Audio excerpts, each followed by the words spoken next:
Assalamualaikum and hello. My name is Nuhari Binti Rosdy, and in this video, I'm going to discuss the challenges of ASEAN regarding Indo Pacific Strategy. Indo Pacific Strategy, mainly proposed and promoted by United States, Japan, India, and Australia. The idea and the execution of the Indo Pacific strategic concept is a dividend paid by certain nations in exchange for a portion of the Indo Pacific region's rapid economic development. But the strategy's primary goal is to slow down China's rapid growth. ASEAN, which has always played a key role in Asia Pacific area, might be a key component of the Indo Pacific strategy.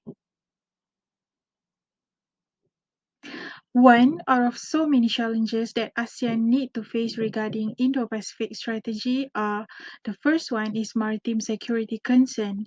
ASEAN literal state major maritime concern is access to coastal state entitlements such as right to access oil, gas, and fishery resources in their exclusive economic zone as provided under international law. Southeast Asia is a coastal area. As a result, maritime security is an obvious area for collaboration between the US and ASEAN.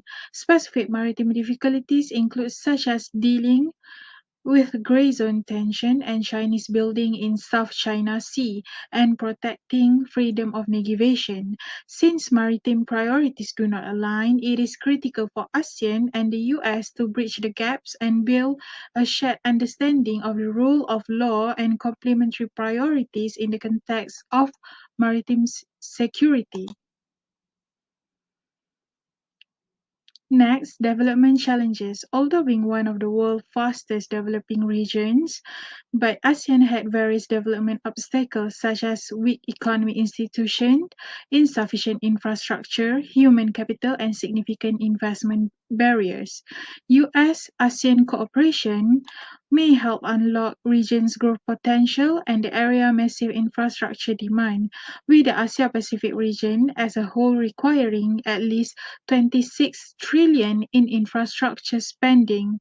The majority of it is in Southeast Asia due to the huge disparity in development across ASEAN members.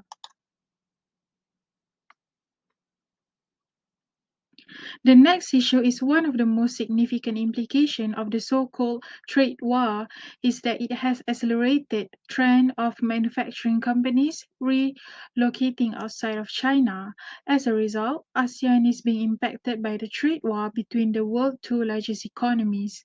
At the same time, ASEAN needs US involvement to ensure regional security and stability, as well as to avoid Chinese dominance. For an example, we can see that Singapore has a well-developed and efficient business system. Bigger economies such as Indonesia, Philippines, and Thailand continue to suffer with administrative, legal, and bureaucratic obstacles.